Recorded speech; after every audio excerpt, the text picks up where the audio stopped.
In a world of EMS podcasts, EMS Office Hours is the only live podcast for EMTs and paramedics, transmitting the latest EMS news, trends, and topics. Turn down your scanners and turn up your speakers to join Jim Hoffman, Josh Knapp, and Dave Brenner in their latest podcasting journey.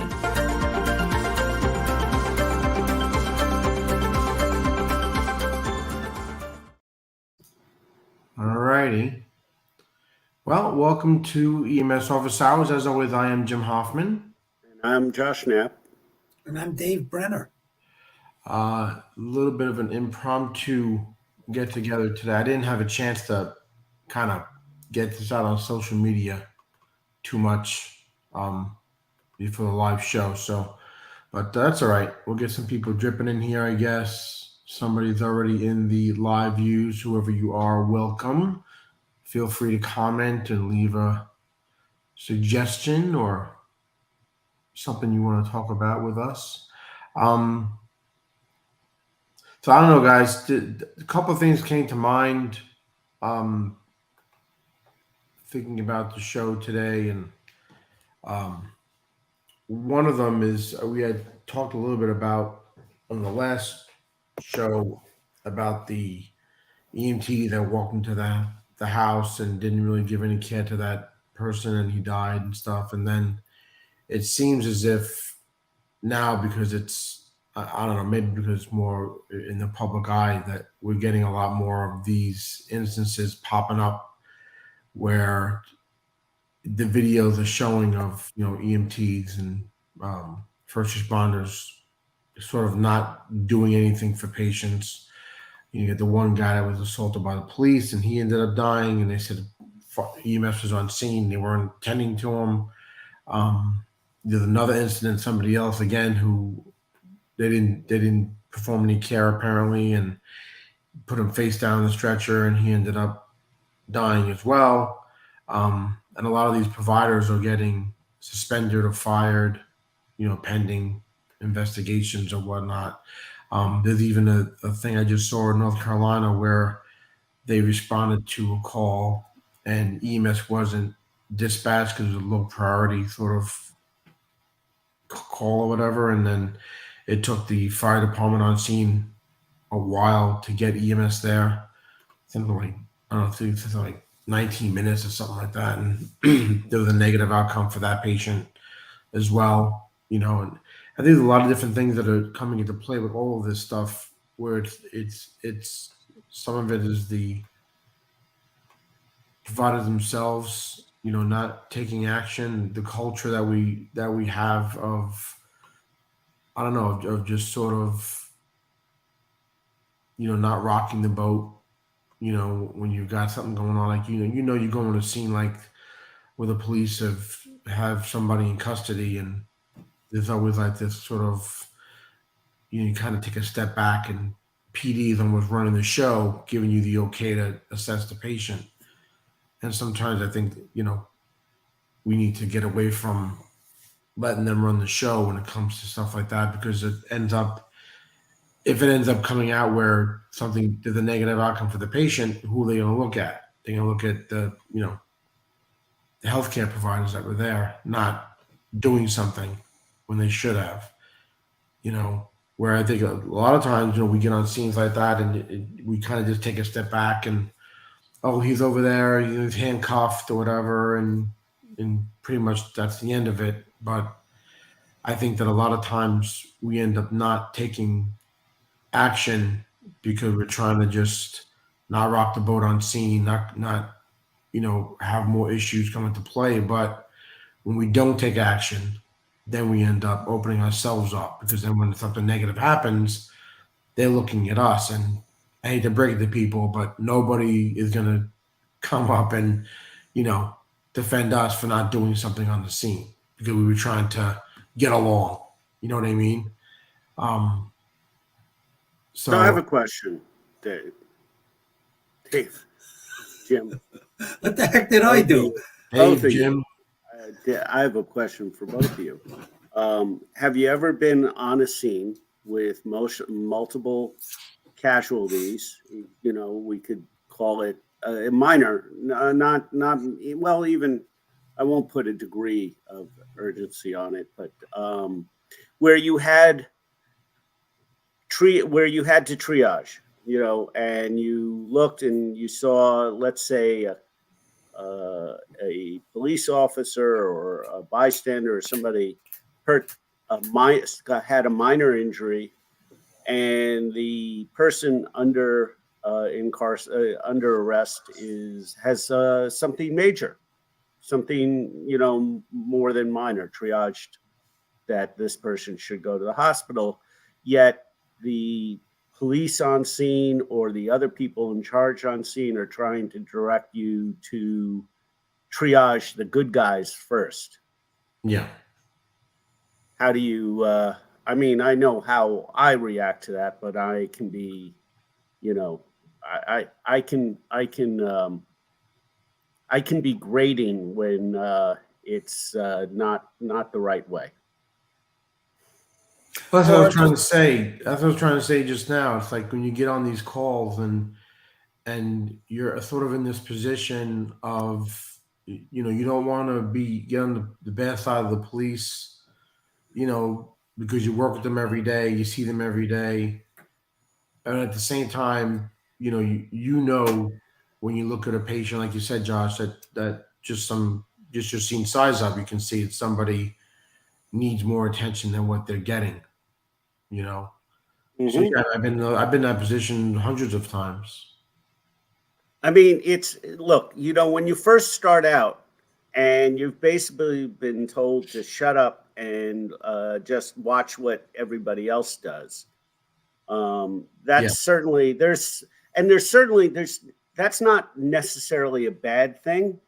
You're not saying watch what somebody else does in a bad way and forget your training. It's like, look what you're doing, modify it so you can work it on the street, get a call in. There's some things that you can do en route to the hospital. You don't have to do everything on scene. Those sort of nuances that we learn on the job, right? We come in, we're book smart, we're by the patient's side, we want to do everything. And the guy who's been doing this for 20 years comes up and says, come on, we're wasting time here. You can do all of that stuff en route to the hospital. And so you roll with the punches, right? Then when you get a few years under your belt and right from wrong, and you want, your job security and everything else, when somebody suggests or pushes for a treatment or a line of treatments that are just inappropriate or whatnot, you can stand up to them. You can say, no, I have experience. I know what's going on. I can do that.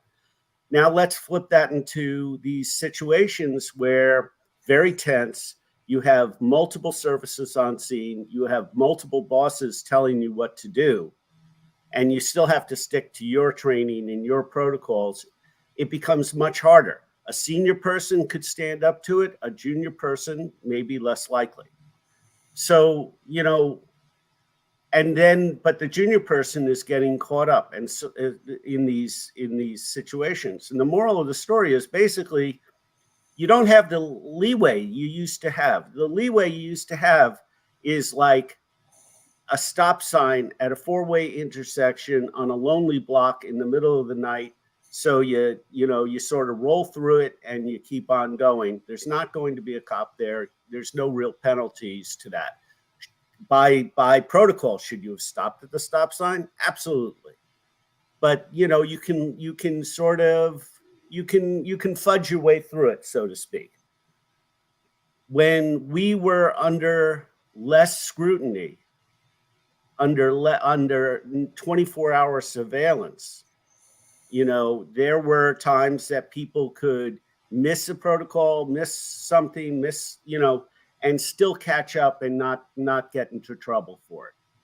Nowadays, the camera's on 24/7. Everything you're doing is scrutinized. So there's no leeway. And I think that EMS, like the police community, like other public servants are going to have to adjust to is this idea that there's no more leeway and that you really have to think this through and do it by the book. All right. So I never imposed leeway on myself. Maybe it's a luxury I had because I kind of went in. I didn't go into this as a kid, and neither did you, Josh. Well, Dave, I'm not saying leeway like you're looking for a gap. I'm saying that things, you've never made a mistake on the EMS. Listen. And never made a mistake. That was never the question that Jim just asked. Jim was asking an ethical question. Jim was asking these scenes that he described weren't, do I have to worry there's a camera on me? Although you have to worry there is a camera on you that wasn't there before, because in the past, nobody knew what was happening. You knew what was happening. You knew when you stood aside for 19 minutes and watched a person writhing in pain and did nothing. You knew if you did you knew that it was either lazy, compliant with somebody else applying pressure, or just bad care. We always knew that was bad.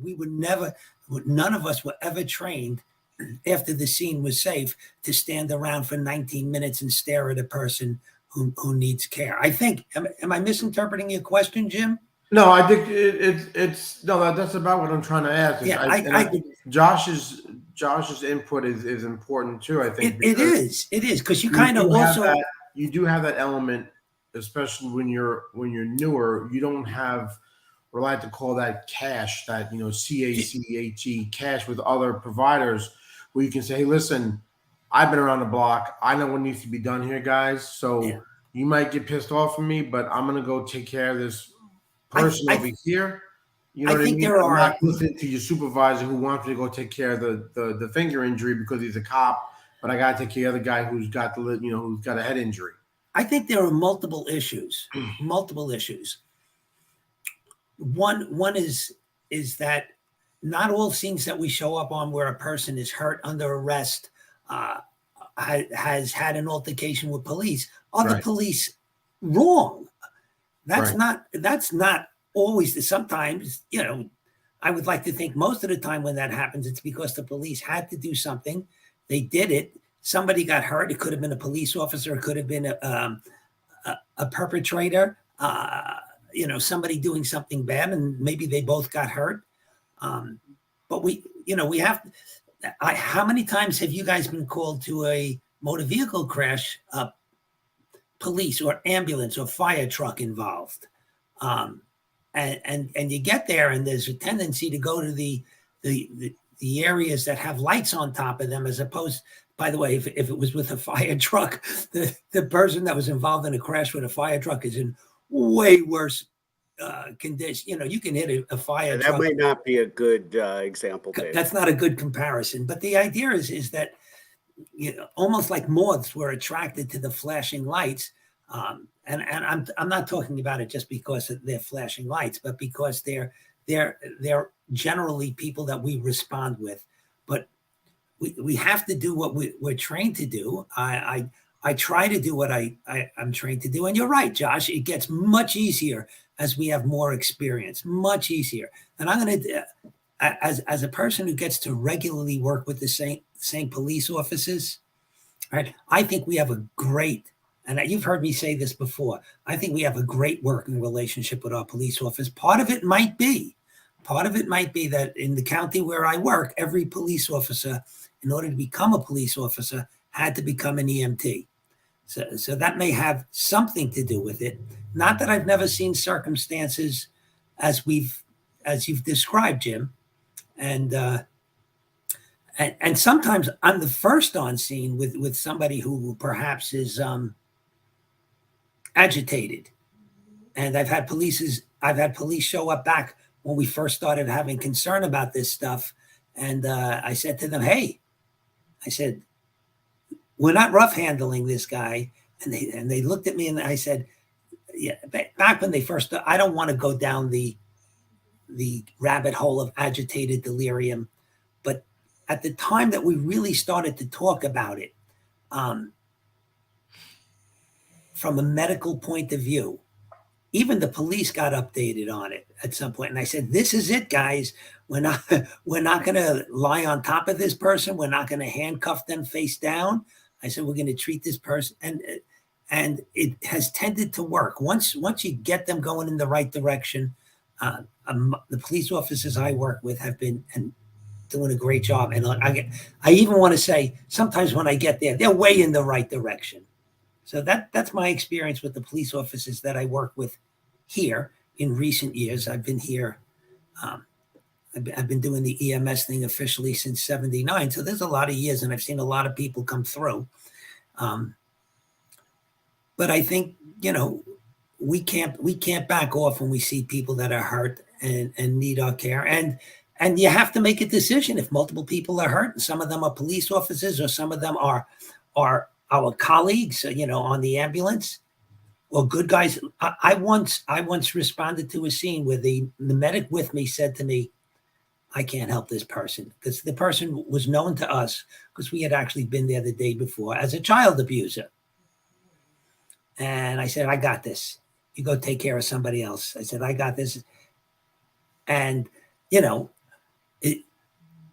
have to put it aside. It's not easy. You have to put it aside. And I see the emotion, and some of the emotion is sympathy. Some of it is what if if I don't work with them now, what'll happen to me the next time? Will they be slow to respond when I need help? Nobody likes. I think that it becomes a balancing act, and one of the things that I ended up doing over the years, because I recognized early on that when you had a situation like that where you've got the good guys, right, who are injured and not severely injured, but the other people who are maybe injured, more severely, they need care, more care than the good guys, let's say, who have neck pain or back pain because of a wreck, or because they struggle with somebody, or they mace somebody and they got some of the pepper spray on them in the process or whatever. I was able, after a while, to be able to say to my partner, "Hey, go check on them. I'm going to go look at this guy."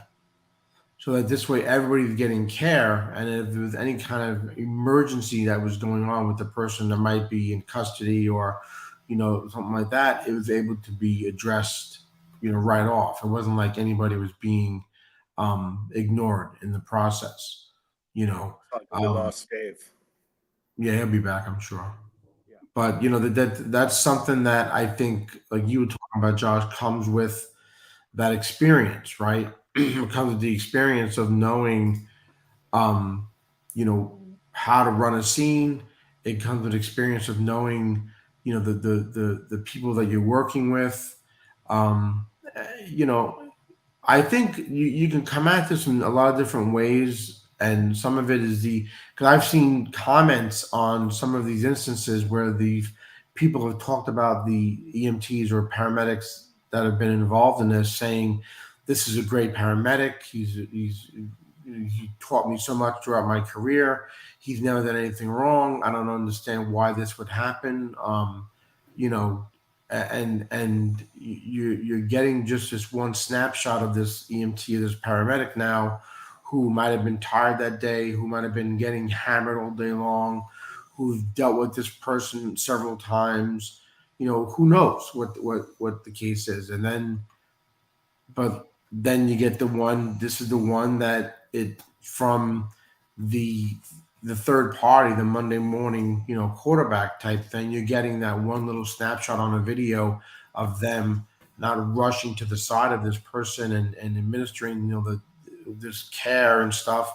So now they look like they're the worst paramedic or the worst CMT on the planet. But meanwhile, for the past 20 something years, they've been exemplary in their care, and they've taught people and they've brought up people in the systems where they work, to be respected as a provider, and now they made this one mistake, that was caught on camera, and that's it. It's over for them.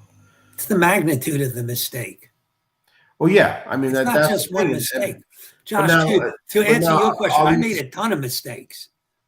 Right. ton, And a it's ton. not about, keep in mind, it's not about making mistakes. I mean, it's a little bit because, the idea that everything's under a camera now, and I think about, the job, and this, like I said, about 10 years ago, where a kid was unconscious in a fire. He was thrown to the EMTs. The EMTs basically put him on a stretcher and used that stretcher as a conveyance method to get to the medics 20 feet away. But they got fired because they didn't do all the right things for that kid 20 feet from where the medics are. Now you can ask a lot of logistical questions like why weren't the medics there? Why were they 20 feet away, or any of these other things? But the facts remain that, it was an emotional situation. It happened years ago. It was caught on film. We're entering a new age where everything is caught on film. And I think that there's an aspect, I mean, the EMS system works, all right? The vast majority of people who use the EMS system are satisfied that they got help, that help was given to them. It may not have worked out every single time, but help was delivered. And then you get these snippets of either bad behavior, and I am not defending by any way, Dave, the idea of standing around with your hands in your pockets for 19 minutes while somebody's propped up. I didn't think you were. I know who you are. I mean, that's insane. There's bad behavior that is just indefensible, and undefensible, indefensible, and over under, winner, chicken dinner. But we're catching those, and since there's such a high awareness now, this really gets pushed into our media as the first thing we see. Look at these horrible people. But again, the vast majority of the system works well without, issues. I'm not going to get into the issues, Lord. Listen, I've had my folks, people in the hierarchy, and you hear it all over. Consider everything you're doing is on the video. Right. Yeah, presume it. All right. So I presume it. Does it change what I'm going to do? No. I don't want to pick on people, but there was this thing that happened where a police officer was lying on somebody's neck, and he knew he was being videoed. They all knew they were being videoed. Right. Yeah. Right. I don't think the idea, you need to learn this, that this needs to be, this stuff. There was I might have said this before, but there was a Broadway show, South Pacific. I think it came out in the 50s. You guys know it? Yep. South Pacific. Yeah. Okay. And it doesn't matter, but there was a song in there called "You've Got to Be Carefully Taught," how to hate and fear, that kind of stuff. I think this is learned behavior. We don't come out of medic school. At least I didn't come out of medic school with the idea that a person who's got difficulty breathing should be asked to walk out to the ambulance. I wasn't taught that. I've seen it. I've seen people do it. I've seen, I do see new EMTs, less than a year under their belt, doing what some of these, what I call them learned behaviors that they see from senior folks, like never taking a blood pressure except by automatic BP. Automatic BP has its place, but never take a blood pressure. You take 3 blood pressures with the machine. The first one's 180 over 156, and you live with that. You say, oh, that's good. It takes it again. It's 119 over 68. Oh, that's all right. And then it takes it again, and it's which one was right? You have no idea. Jim, I saw you almost cracking up with that. Yeah, you've seen that. At some point, and I'm looking, and I'm reviewing new EMTs, and I say to them, where did you learn this? Did they teach you this in EMT class? Did they even have automated BPs in EMT class? The answer is no. You have to learn it from somebody. Either they purposely teach it to you saying, don't do that. Just slap the cuff on them and push this button. Or they see it, and whether you know it or not, as an experienced medic, you're modeling it. The same thing with walking people out. The same thing with saying, they're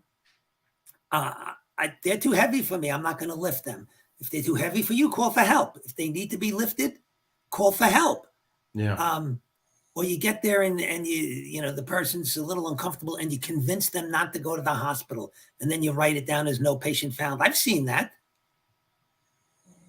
Sure. That's All not right, no patient found. So we've all seen bad behavior, but that bad behavior isn't necessarily captured on video, or But I don't think to capture the video is a threat. Wait a second, Dave. That's modeling. I'm talking about where you have an outside pressure to do the wrong thing, where you get on scene and the cop on scene who just made the arrest, and you're going to go treat this guy for getting mace in the eyes, his handcuffed, and whatnot, and you want to treat him, and the cop's like, no, let him sit there, let him learn his lesson. Now you have to go up against another person with embroidery on their sleeve that has authority on the scene, and you have to now push your authority on the scene. Not everybody can do that. Now, they're going to have to learn, because when you get on scenes where the cops say leave them alone, and they leave them alone for 20 minutes, that's a problem. Now you have to push back, not only for the patient, not only for what is right, but for your longevity. And also, your longevity, like I was saying before, because in the end, what ends up happening is that if something ends up happening on a negative way, where they review videos or they review what happened with the patient, no one's taking up for you to why you didn't do something. No, in fact, the people who are sitting behind the desks are happy to throw you under the bus, because that gets the heat off of them. Look, I got rid of that bad apple. He's gone. I think you gave She's gone. I think you just gave me another tool to give to people who are getting challenged by this. Where did Jim go? He'll be back. So here's my other tool. Okay. And when the person says no, let him sit there, let him learn his lesson. Right. You go over and you say, we're being recorded, don't you? Well, even more so. And most of them are wearing the cameras themselves. They're getting your face when you're saying that. Yeah, we're being recorded. Hey, I've had it happen to me. I've had it happen to me in a precinct one time, where the guy was under arrest and he was being a total, ass and not cooperating, and it's BS. And I walked in there with an attitude. And I walked in there with just go to jail and stop trying to go to the hospital and make this whole process longer than it has to be. Wrestling with me when you're in handcuffs and you don't want to cooperate, and the cop was like, just so you guys know, everything in here is recorded, and it just wakes you up to that thing. And we talk about like this stuff being recent. I mean, years ago, I remember doing webinars and doing social media presentations with other EMS providers out there, where they focus just on this, the newness of everybody having cameras, everything can be on social media in a second. And this is going to be, we're talking probably 10 years ago that this was starting, and I think now, because of the stuff that goes on nowadays, it's exciting for people would rather videotape you doing something wrong than doing something right. And because that's what's going to get on the news. That's what's going to get the social media, clicks and stuff like that, and get them likes and shares and everything. And so they're going to be much more quicker to videotape you doing something that looks like, even if you're not doing something wrong, if it looks like you're doing something wrong, it's going to come off, better for them. Mm-hmm. So I don't. I mean, the answer, of course, is to always do the right thing Just under do any what's right. circumstance, and to always envision that you are being recorded. You know, but You know, I, the I big think part of the struggle we have is that we end up getting thrown into these situations on a regular basis. I don't think we're really trained in a lot of ways to handle these nuances. We're not right. trained in EMT school. You get on scene and you have the multiple pages that Josh said, and these are the good guys and these are the bad guys, and you know, and you Wouldn't don't that get a be lot of awesome? training like that when you're new. So you end up Wouldn't doing like you said, Dave. You end up following the more experienced, providers out there and doing what they do and following kind of their lead. but wouldn't that be awesome? Here, I'm just putting together an idea here. Wouldn't it be awesome if in an EMT class or a medic class, in cooperation with the police, because this learning goes in both directions. Oh yeah, We set up a scenario, um, either a drug overdose, a DWI that just ran over a 4-year-old. Oh my God! And then he drove into a pole. Okay, so we got he or she. We got the person who did this horrible act, clearly a wrongdoer, who drove into a pole and now has blood pouring down their face. Maybe something, and they're not good historians because they're not as think as you drunk I am, So that's what they come out with, and that's the scenario we do with the police together. The police are first on scene, and they are scripted to say to us, "Let this guy learn his lesson. Let him sit there and see how we deal with it," and then we, the new students, or we, the drilling, the person doing a practice scenario together, and then we stop. We talk about what ought to happen, and then we do it. And we also talk about the consequences to each of our jobs if we just let us do what we're supposed to do.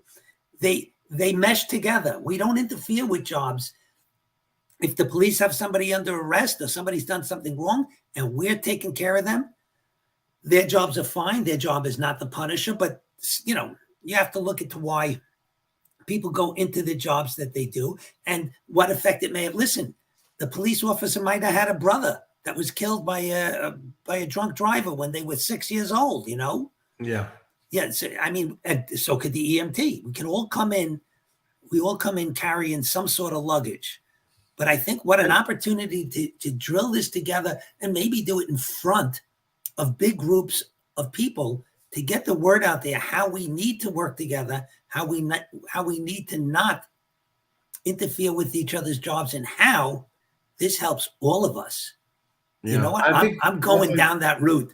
That's a great point, Dave. That I mean, even with first responders and firefighters that get on scene, where you get a fire chief who wants to be in charge of everything, but when it comes to the medical aspect of it, they don't know how to be in charge. A part of being in charge is is a when fire you ground. know what you don't know and ask for help. Yeah, and I think that it's important to think about and this is something that, I mean, for years you've heard people talk about this type of thing where there's not enough of that sort of real life scenarios that go on. It's like, okay, we're going to have an MCI and we're going to communicate, who's triage and who's this and who's communications and but the reality of really the day-to-day of what we deal with, every day out in the field, there's not a lot of those scenarios that go on. And I'm not talking about running a cardiac arrest where it's, who's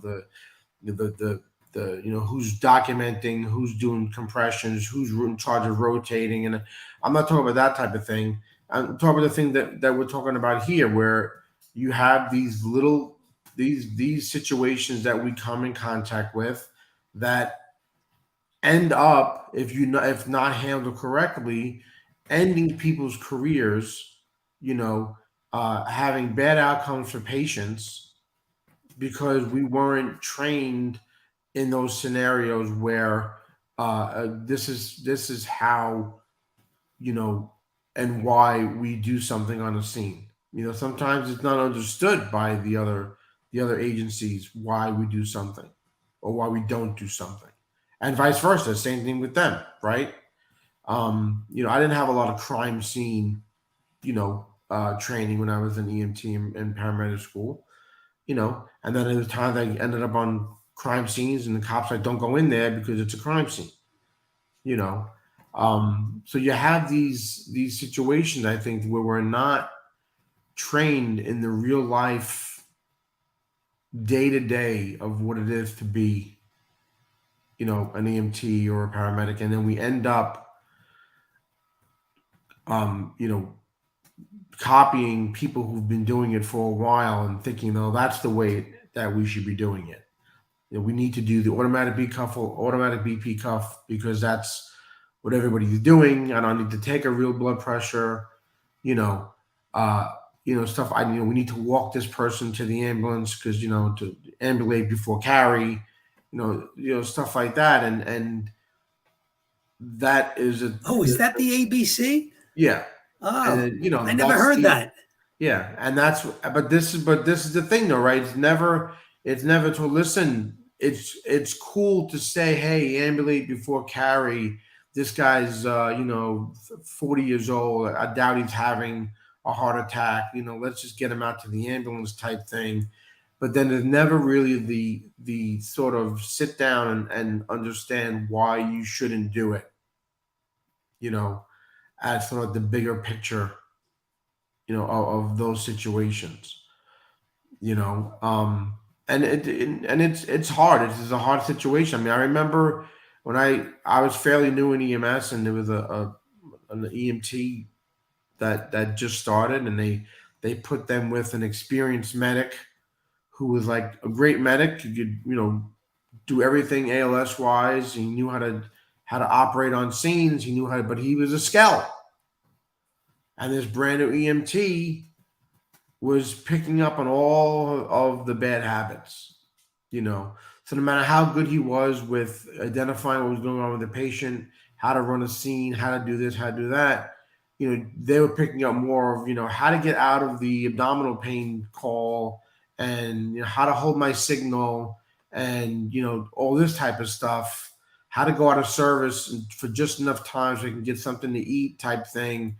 These are the things that the new EMT was picking up, more than the positive aspects of what that person brought to the table. So I think there's lots of different nuances to these things that are going on. But I guess the bottom line is like we mentioned, just think that there's a camera there all the time.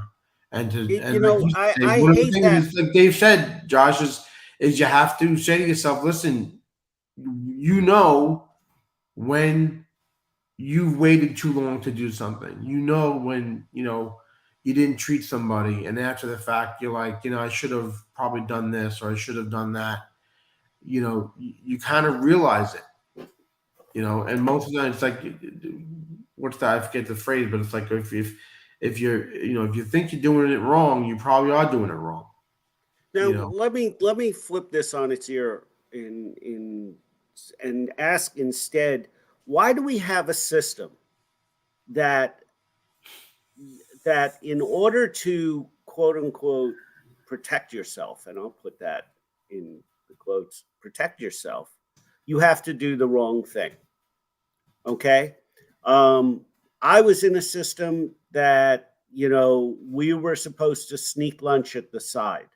We weren't given, like, I was in a system mixed with services who by their connection to the service they worked for had meal breaks, had things that the providers could call. My service didn't.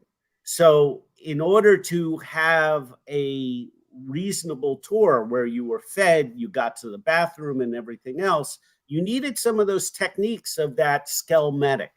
Not necessarily that they're a skell, but that they know how to work the system in order to get those breaks. Yeah, you learn how to slip and slide. And I think that's much more reflective. I did it for years. You learn how to slip and slide to I get think that's much more, and, right, Jim, that's much more reflective of the system, no? So when you have to sit there in the beginning and tell your students or tell your new providers, there are cameras everywhere. You got to always watch that. They're already intimating that you're going to slide someplace. You're going to take shortcuts someplace, and beware because you're on camera. Instead of, you're a provider. You're proud of your professional achievements. You are up on your skills, and you want to provide care for a patient. You know, it's like, so I've done just about every segment of EMS. And when I was in transport, it was some of the most glaring, burnout that I've seen, in terms of that, somebody would go up and the stretcher wouldn't even have a sheet on it. And they just pulled the patient over on their dirty bed sheet and wrap them up and burrito them, no matter what. Their hands and everything are underneath the sheet. The sheets are over, and they have a strap over their arms. I'm like, where did you learn this? And why would you do this to your own? Would you do that to your own family? And why can't you extend, the little things? Walk in there with a smile. Find out who they are, talk to them, assess their mental status, assess their level of anxiety if you can, and do what you can to make it a more comfortable trip. Why does that have to be viewed under the watchful eye of a school mom, instead of your own self-motivation to do the right thing? So there's, as we look at the system, there are cracks. And if we follow their fissures down, there are cracks down to the foundation. Wow, you're cracks getting down poetic. I know. Yeah. That's right. I mean, you have to think about it. Listen, what's one complaint? Dave, come on. All the guys that have gone to bosses, all the guys that have gone up the ladder, right? Moved up the ladder. What's the one universal complaint about them? When they've come off the line, they forgot where they came from. Yes.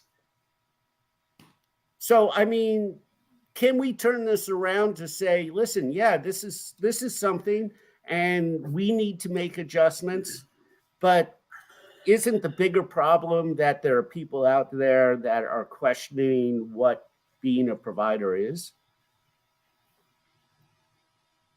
Yeah, I think I listen. I feel like, listen, this is like, I want to start wrapping it up. We've been going on for like 45 minutes here, but I think that, we can go in different directions with this whole discussion when you think about it. And then everything from the system, like you're talking about, Josh, to, I think a lot of times, expectations that providers have coming into EMS, not having a realistic view of what things are going to be like. And then when it's not, they rapidly get the sort of burnt out attitude of things, and then that carries on to to care. And like you said, Josh, it's doing what's right for the patient, but at the same time, I feel you have to also think about your own sort of well-being, out there. I mean, listen, I've gone to calls and gone on scene where I've read the KDT and get on the scene, and then I've got such an attitude where I'm like, what the hell am I doing here for this BS call and stuff? But the one skill that I've always had was I was able to leave that in the ambulance. And then when I got to the patient's side, I was able to, take care of the patient and provide that, that care that they needed, even if it was just a trip, to the hospital, but you do have, but I've been where I've had partners where, they get enraged from the second they get the call till you get on scene, and then they start laying into patients and family members, and I end up having to be the one to sort of, rein things in on the call, and a lot of that is not because my partner or whatever didn't care about people. A lot of it is like you said, Josh, is the system that we're in. The constant, calls that come in, where most of them are non-emergent calls, and after you've done 8, 10, 12 of those in a day, you start taking shortcuts. You start, standing around scene because you think it's just as nonsense as the call before it, instead of treating each call as a different situation, which is something I think we need to do as well. I mean, every intox is not just an intox. There's other things that might be going on with that patient. And we talked about last time, which I got a lot of feedback on, that was, it's the intoxes that'll end up destroying your career. Yeah. Jim, maybe we should, because if I listen to this from the outside, we talk about always doing the right thing. We sound like, the Lone Ranger. We are the people that are always going to do stuff right, or at least, we've made mistakes and now we always do things right. Maybe some Dudley people do right. Dudley do right. Yes. Yeah. Or Jones, along came Jones. But maybe we need to hear from people who with the ability for anonymity, or if they don't care about anonymity, think there's a side that we're taking that's incorrect. That maybe they think that, it's much easier from us sitting here in our homes like this, and clearly we're not sitting on a scene of somebody puking in our lap. That they think that maybe we don't get it. I would love to hear from people who feel like we are just sitting in an ivory tower somewhere. Oh, I'm gonna change to my ivory tower as soon as I figure out how to do that. I don't think I'm in an ivory tower. We've all been in the street. You guys have been in the dirty streets before. It just doesn't look like we're from the streets. Well, it's important. That's why I always try to, when I bring these topics up, and I try to get across that I've done, things like that. I've taken the shortcuts, like I talked about before. You hold signals to get something. I just have to let you know this is a virtual background. Yeah. This is not my ivory. This is not my ivory tower. I try to get that across, because I do feel, like you said, Dave, that it can come across with us talking here like, oh, just do the right thing and everything's fine, But I try to measure and to try to bring up when we're talking here that yeah, indeed, I understand that it's very easy to not, to take those shortcuts, because I know that we get hammered with nonsense on a daily basis, and then on top of that, we have to answer to supervisors, and time on scene, and time in the hospital, and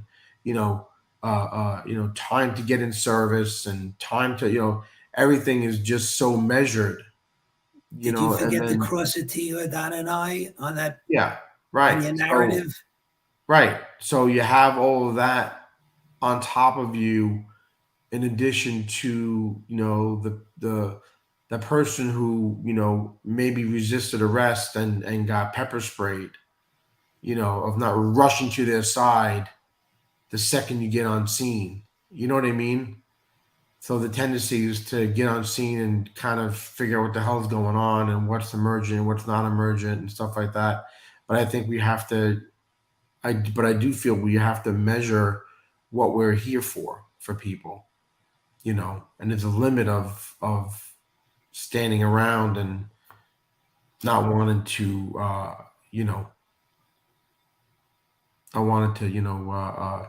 rub other agencies the wrong way, versus, doing what we're called to the scenes to do,